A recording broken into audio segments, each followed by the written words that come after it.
সক্রিয় মৌসুমী বায়ুর প্রভাবে গত ২৪ ঘন্টায় দেশের সর্বোচ্চ ২৭৭ মিলিমিটার বৃষ্টিপাত রেকর্ড করা হয়েছে চাঁদপুরে। শুক্রবার রাত থেকে শুরু হওয়া বৃষ্টি এখনও চলমান রয়েছে। এদিকে রেকর্ড বৃষ্টিপাতে তলিয়ে গেছে চাঁদপুর শহর সহ বিভিন্ন উপজেলা। এদিকে অল্প একটু বৃষ্টি হলে বাসা বাড়িতে সবকিছু পানিতে তলায় যায়। মানুষজনের চলাফেরা, বাসা বাড়িতে অনেক পানি, মা বোনদেরা অনেক কষ্ট করতে আছে। ঘরবাড়ি, মসজিদ ও শিক্ষা প্রতিষ্ঠান বৃষ্টির পানিতে নিমজ্জিত হয়েছে। শহরের বিষ্ণুতী মাদ্রাসা রোড, নাজিরপাড়া সহ বেশ কিছু এলাকার ২ শতাধিক মানুষ পানিবন্দী রয়েছে। সড়কে হাঁটু থেকে কোমর পানি জমে যাওয়ায় চলাচল করতে পারছে না মানুষ। রাত ভরে বৃষ্টি, আজ সকাল পর্যন্ত পুরো নাজিরপাড়া তলায় গেছে। মসজিদ, ইলাহি জামে মসজিদ, ওইদিকে বকলবর রোড থেকে কলেজ মসজিদ থেকে পুরো নাজিরপাড়া পানিতে থই থই করতে আছে। নাজিরপাড়া এলাকার বাসিন্দা নয়ন জানান, বৃষ্টির পানিতে পুরো এলাকা নিমজ্জিত।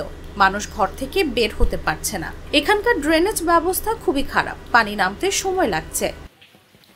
ড্রেনেজ ব্যবস্থা ভালো না থাকায় আমাদের চাঁদপুরে সামান্য বৃষ্টিতে জলাবদ্ধতার সৃষ্টি হয়, মানুষের চলাচল ব্যাহত হয়। বিশেষ করে শিক্ষার্থীরা স্কুল কলেজে যেতে পারে না। যারা মসজিদ, মাদ্রাসা সবগুলো সাধারণত নিচতলা ডুবে যায়। আমরা যারা চাঁদপুরে বসবাস করছি তারা মারাত্মকভাবে দুর্ভোগ পোহাইতেছি।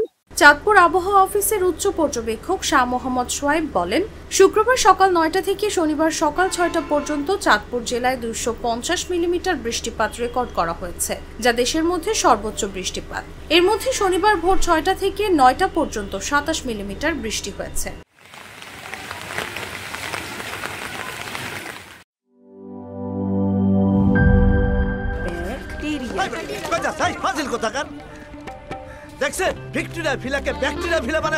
বলবেই তো, আপনি তো বাড়িতে ব্যাকটেরিয়ার চাষ করেন আর বাড়ির সবাই মিলে তাই খান। মানে অস্বাস্থ্যকর পানির ট্যাঙ্ক বদলে নিয়ে আসুন সেরা ওয়াটার ট্যাঙ্ক। সেরা ওয়াটার ট্যাঙ্ক অ্যান্টিব্যাকটেরিয়াল অ্যাডিটিভ যুক্ত সেরা ওয়াটার ট্যাঙ্ক বিশুদ্ধ পানিতে ব্যাকটেরিয়া জন্মাতে দেয় না। কি বুঝলেন? বুঝলাম, সেরা হলো ব্যাকটেরিয়া মুক্ত দীর্ঘস্থায়ী ওয়াটার ট্যাঙ্ক। সেরা ওয়াটার ট্যাঙ্ক, ব্যাকটেরিয়া মুক্ত দীর্ঘস্থায়ী ট্যাঙ্ক।